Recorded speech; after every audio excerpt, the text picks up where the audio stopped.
Ya, halo guys. Berjumpa lagi dengan saya Nanda Pradika. Mungkin kalau misalnya teman-teman mengikuti beberapa tutorial mengenai bagaimana caranya untuk menghapus file-file yang ada di harddisk C, biar harddisk C teman-teman itu bisa lebih kosong, pasti teman-teman akan menemukan salah satu caranya, yaitu teman-teman harus menghapus isi dari folder yang ada di sini. Ya, prefetch. Sebenarnya prefetch ini apa sih fungsinya dan kenapa harus kita hapus untuk bisa mendapatkan drive C yang lebih kosong? Oke, sebenarnya prefetch ini fungsinya bisa dibilang penting, tapi juga nggak penting bagi Windows teman-teman. Jadi, prefetch ini sebenarnya hampir mirip seperti temporary files yang ada di Windows. Tapi bedanya, prefetch ini sebenarnya bisa dibilang lebih berfungsi lagi daripada temporary files.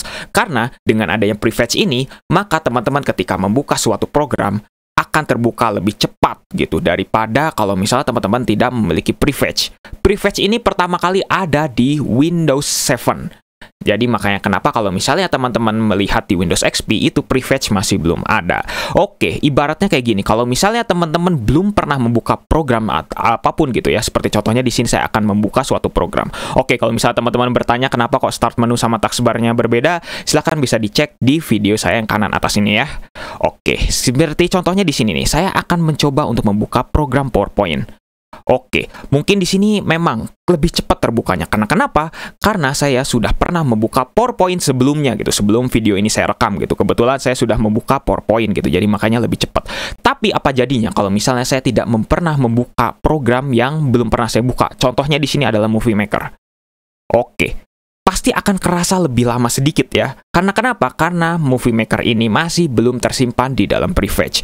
Tapi kalau misalnya teman-teman sudah membuka dan sekarang teman-teman buka lagi, pasti akan kerasa lebih cepat tuh kan. Mungkin bedanya berapa detik ya, tapi itu tergantung dari sistem teman-teman. Kalau misalnya teman-teman menggunakan harddisk, masih menggunakan harddisk, ini sangat penting sekali gitu. Seperti itu prefetch ini gitu ya. Oke, mungkin teman-teman juga di sini ada yang bertanya gitu. Loh, apa bedanya dengan cache yang ada di RAM? Bukannya kalau misal programnya itu udah dibuka akan disimpannya di RAM?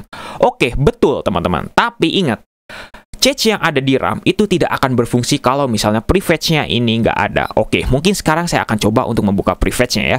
Oke, memang di sini perlu akses administrator untuk bisa membuka prefetch ini. Oke, saya akan coba buka seperti ini contohnya. Nah, setelah terbuka pasti isinya banyak PF seperti ini. Nah, PF ini sebenarnya singkatan dari prefetch. Jadi ini sebenarnya apa?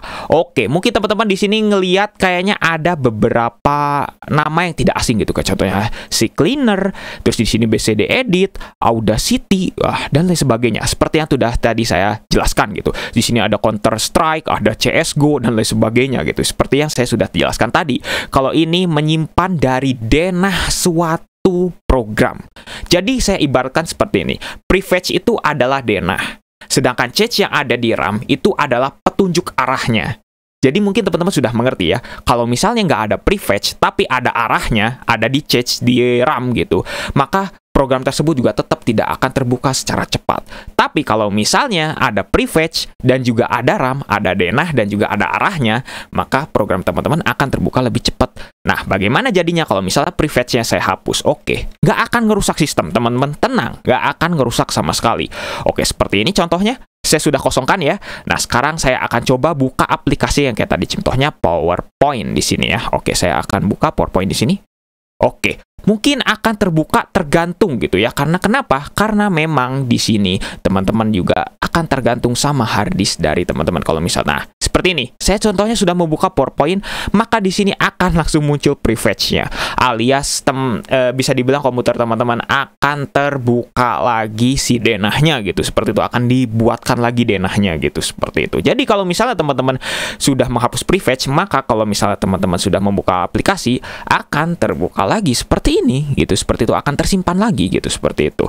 Nah, sebaiknya bagaimana prefetch ini harusnya dihapus? Oke, saya menyarankan bagi teman-teman yang mungkin harddisk C-nya itu mungkin udah kepenuhan, prefetch ini boleh dihapus setiap saat, tapi alangkah lebih baiknya teman-teman menghapus prefetch setelah teman-teman merestart komputer atau teman-teman baru pertama kalinya membuka komputer lagi gitu, baru menyalakan komputer lagi, maka prefetch ini sebaiknya dihapus. Oke, ini prefetch sangat penting sekali kalau misalnya teman-teman menggunakan hard disk. Tapi kalau saya di sini menggunakan SSD, maka kayaknya kurang begitu terpengaruh sedikit gitu ya. Oke, di sini saya buka Movie Maker, sama aja lebih cepat. Karena kenapa? Karena ada ini ya, ada SSD gitu, seperti itu. Jadi kalau misalnya teman-teman menggunakan hard disk pasti akan kerasa lebih lama gitu. Makanya prefetch ini sangat penting sekali untuk teman-teman ketika teman-teman menggunakan hard disk dan juga ingin membuka program dengan lebih cepat. Oke, mungkin cukup sekian untuk pembahasannya. Semoga teman-teman paham. Kalau misalnya ada yang masih kebingungan atau lain sebagainya, silahkan bisa tuliskan di kolom komentar. Atau mungkin teman-teman ada yang ingin mengkoreksi, sangat terima kasih gitu ya. Bagi teman-teman yang ingin koreksi, silahkan bisa tuliskan di kolom komentar juga.